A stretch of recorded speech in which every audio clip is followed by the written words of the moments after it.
எல்லாருக்கும் வணக்கம். நான் அன்னபூர்ணி செல்லா காசு யூடியூப் சேனல்லேருந்து. இந்த சேனலில் இந்திய மக்கள் வந்து ரூபாய் நோட்டுகளை எப்படி கையாளுறாங்க அப்படிங்கிறத நம்ம தொடர்ந்து பார்த்துட்ருக்கோம். ஓகே, பணம் அப்படின்னு பார்த்துட்டோம்னா பண தத்துவங்கள் நிறைய இருக்குது. பணம் பத்தும் செய்யும், பணம் பாதாளம் வரை பாயும் அப்படின்னு சொல்லி நிறைய பண தத்துவங்கள் இருக்குது. நம்ம இந்திய மக்கள் அன்றாடம் வந்து பயன்படுத்துகிற நோட்டுகள் அப்படின்னு சொல்லி பார்த்துட்டிங்கன்னா 10, 20, 50 இந்த நோட்டுகளை வந்து அதிகமாக மக்கள் வந்து தினமும் கையாளுறாங்க. ஓகே, இது பாருங்க, இது வந்து நம்மளோட புது நோட்டுகள் வர்றதுக்கு முன்னாடி நம்ம பயன்பாட்டில் இருந்த பழைய நோட்டுகள். இப்போவும் இது பயன்பாட்டில் இருக்குது.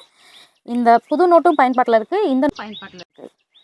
ஓகே, இந்த பழைய நோட்டுகள் அப்படின்னு சொல்லி நீங்கள் பார்த்துட்டிங்கன்னா இந்த நோட்டுகளில் வந்து தயாரிப்பு வருடம் எங்கே குறிப்பிட்டிருப்பாங்க அப்படின்னா நோட்டோட பின்பக்கத்தில் இங்கே கீழே குறிப்பிட்டிருப்பாங்க. ஓகே, பாருங்கள், 2016 இந்த நோட்டு, இதுவும் 2016. இந்த நோட்டு 2009, இது 2014.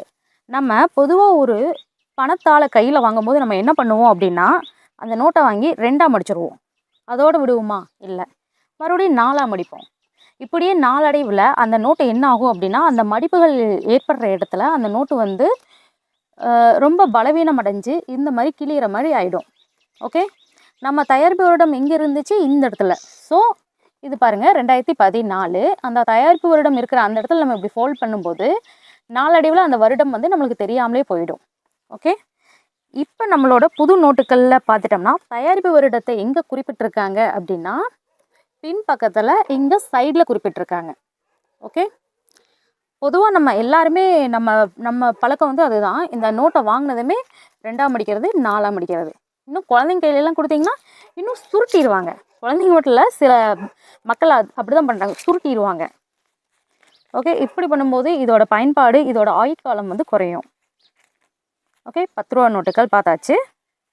அடுத்து 20 ரூபா நோட்டு. இதுவும் நம்ம அன்றாடம் டெய்லியும் புழங்குற நோட்டு தான். ஓகே, இந்த புது நோட்டுகளில் பார்த்துட்டோம்னா புது நோட்டு பச்சை கலரில் இருக்கும், பழைய நோட்டு பார்த்துட்டோம்னா நம்மளுக்கு ரெட் கலர் இருக்கும். ரெண்டுமே சந்தையில் வந்து புழக்கத்தில் தான் இருக்குது. இதுலேயும் தயாரிப்பு வருடம் இங்கே பின்பக்கம் குறிப்பிட்டிருக்காங்க. 2023, இது 2020. அடுத்து 50 ரூபா நோட்டு. இந்த நோட்டோட தயாரிப்பு வருடம் 2018. இந்த 3 வகையான நோட்டுகள் வந்து நம்ம அதிக அளவிலான மக்கள் பயன்படுத்துகிற நோட்டுகள். அதனால் இதில் நீங்கள் பார்த்துட்டிங்கன்னா மேக்ஸிமம் இந்த எழுத்துக்கள்லாம் இதில் தான் அதிகமாக இருக்கும். இந்த எழுதப்படுறது எல்லாமே இதில் தான் அதிகமாக இருக்கும். அடுத்து இப்போதைக்கு நம்ம கிட்ட புழக்கத்தில் இருக்கிறதுல அதிகமான வேல்யூ இருக்க நோட் அப்படின்னா அது வந்து 500 ரூபாய் நோட்டு. ஏன்னா நம்மளுக்கு 2000 ரூபாய் நோட் வந்து வாபஸ் வாங்கினால இப்போ நம்மக்கிட்ட அதிகமான வேல்யூ அப்படின்னு பார்த்துட்டா 500 ரூபாய் நோட்டு. இந்த 500 ரூபா நோட்டில் எழுதப்பட்டிருக்கா அப்படின்னு பார்த்தோம்னா மேக்ஸிமம் எழுதப்பட்டிருக்காது. ஓகே, நான் காட்டுறேன் பாருங்கள். மொத்தம் 6 நோட்டு காட்டுறேன். இந்த 6 நோட்லையுமே எழுதப்பட்டிருக்காது. ஏன்னா இதில் எழுதுறதுக்கே மக்கள் பயந்துக்குவாங்க. இதில் ஏதாவது ஒன்று கிறுக்கி இருந்தாலோ எழுதியிருந்தாலோ நம்ம இதை கொண்டு போய் கடையில் கொடுத்தா அவங்க வாங்கிக்க மாட்டாங்களே, ஐயோ 500 ரூபா போச்சே அப்படிங்கிற மாதிரி மக்கள் வந்து பயந்துக்குவாங்க. அப்போ இந்த நோட்டை கையாளும் போது ஒரு தங்கத்தை கையாளுற மாதிரி, ஒரு வைரத்தை கையாளுற மாதிரி தான் இப்போவும் மக்கள் வந்து கையாண்டுட்டு இருக்காங்க. ஓகே, இதோட தயாரிப்பு வருடமெல்லாம் பின்னாடி இருக்கு பாருங்க. 2023 நோட்டு, 2017 நோட்டு. இது 2017 நோட்டு ஓரளவுக்கு தான் அழுக்காக இருக்குது, மற்றபடி எல்லா நோட்டுகளும் நல்லா இருக்குது.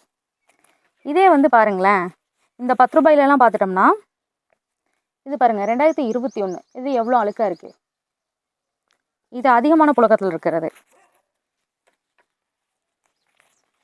ஸோ அதிக வேல்யூ இருக்க, மக்கள் பயந்து கையாளுற ஒரு நோட்டு, மக்கள் அன்றாடம் பயன்படுத்தி ரொம்ப சாதாரணமாக ஹேண்டில் பண்ணுற ஒரு நோட்டு.